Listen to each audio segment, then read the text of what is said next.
So hello guys, welcome back to my YouTube channel with your Bhavik K Queen. અમે લગનની તૈયારી બધી ચાલુ કરી દીધી છે. કંકોત્રી લેખન કરવાનું છે. રવિનું ઋષભ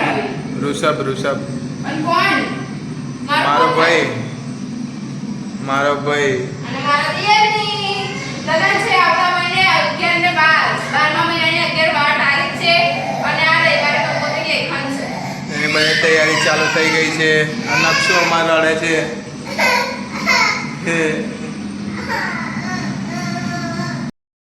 તો ગાઈસ આજે અમારે જવાનું છે બોડેલી કંકોત્રી છપાવવા માટે અને થોડું કામ બાકી છે રવિવારનું એના માટે થોડું લેવા અને કંકોત્રી છપાવવા જવાનું છે. એના માટે આજે બ્લોગ બનાવ્યો છે. તો બને રહેજો અને સાફ સફાઈ કાલની ચાલુ છે પણ કાલે વિડિયો શૂટ નથી કર્યો એટલે આજથી ચાલુ કરી છે અને થોડું ઘણું ચાલે કારણ કે બધું તો થઈ જ ગયું છે પણ કરવું પડે એવું છે તો કરવાનું છે. તો ગાઈસ રસોડું તો સાફ થઈ ગયું છે બસ થોડું 5 મિનિટ જેવું બાકી છે પછી મેં થોડીક ડ્રેસ નહીં ધોઈને પછી કચરા પોતી કરીશ ને બધું થોડું કરીશ. તો બન્યા રહેજો ગાઈસ, મજા આવશે. આજનો વ્લોગ જોવા જેવો છે. તો અને અમે કંકોત્રી કેવી સિલેક્ટ કરવાની છે હજુ કશું નક્કી નથી કર્યું, ખાલી લખાણ લખેલું છે તો એ સિલેક્ટ કરવા જવાનું છે. ફાઇનલી મેં બધું કામ પતાવી દીધું છે. ઘરનું કપડાં પણ ધોઈ લીધા છે, કચરા પોતું પણ થઈ ગયું છે અને સાફ સફાઈ પણ થઈ ગઈ છે. હવે જમવાનું છે.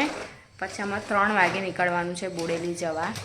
તો ઉપર મેં ગઈ હતી તો થોડુંક નકશુના જે રમકડા ના રમતો એ બધા ફેંકી દીધા અને જો એને બાળપણ યાદ આવ્યો ત્યારે ચાલતો થઈ ગયા. પછી સાયકલ રમે છે. જ્યારે સાયકલ લાવ્યા એના કે ચાલતો થાય એના માટે તો એ ચલાવતો જ નહોતો, એના પૈડા રમતો હતો એ એટલે ઊંધું થઈ ગયું છે. તો ગાઈસ જમવામાં છે દાળ ભાત શાક રોટલી અને શાકમાં છે તુવેર રીંગણનું શાક. બહુ જ મજા આવે. તો ગાઈસ જમી લઈએ હવે અને પછી થોડીક વાર આરામ કરીને પછી અમે જઈએ છીએ બોડેલી. નક્ષ એવું કે નક્ષ એવું કે પાર્થ એવું કે સિદ્ધિ ભાઈ શિવ કદે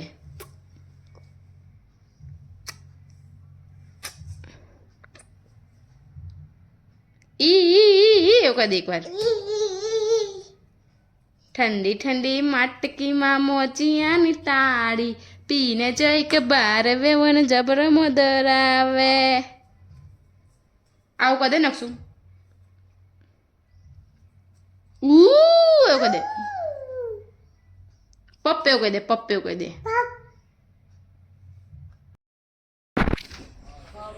ગાઈસ ફાઇનલી 4:10 થઈ જ ગઈ છે, કલાક થઈ ગયો છે કેમ કે હતો 3 વાગ્યાનો ટાઈમ અને અમે જઈએ છીએ હવે બોડેલી કંકોત્રી છપવા માટે. તો બધા જ નીચે ઉતરી ગયા છે અને મેં જાઉં છું નકશું બધું યાદ કરીને ગાડીમાં લઈ જવા. તો ગાઈસ બન્યા રહેજો, અમે જઈએ છીએ અને કેવી કંકોત્રી છપાવવાના છે કેવી સિલેક્ટ કરીશું એ પણ તમને બતાવીશ. તો બન્યા રહેજો. અમે આવી ગયા છે ડીશો ને ગ્લાસ ને બધું લેવા. ગાઈસ ફાઇનલી કમ્પ્લીટ 10 વાગી ગયા છે અને અમે આવી ગયા છે ઘરે અને કંકોત્રી પણ છપાઈ ગઈ છે. પણ અમારા મેરેજ વખતે ભાવિકે જ્યાં બોડેલીમાં છપાઈ હતી ને ત્યાં થોડુંક એ ના પાડી કે ત્યાં નહીં થાય એવું હતું. તો પછી એમને જ બીજાનો કોન્ટેક આપ્યો એવું કંઈક હતું. તો અમે બીજે ગયા હતા તો ત્યાં અમારે થઈ ગઈ છે કંકોત્રીનું અને અમે એમને આપીને આવ્યા છે. લગભગ અમને શનિવાર સવારે કંકોત્રી આપી દેશે.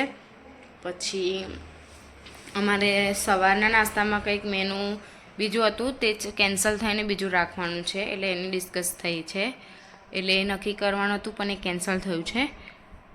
અને શું હતું બીજું, હા થોડોક ચાના કપ છે, પાણીના ગ્લાસ છે ને બધું પણ લાવવાનું હતું એ પણ લાવી લીધું છે.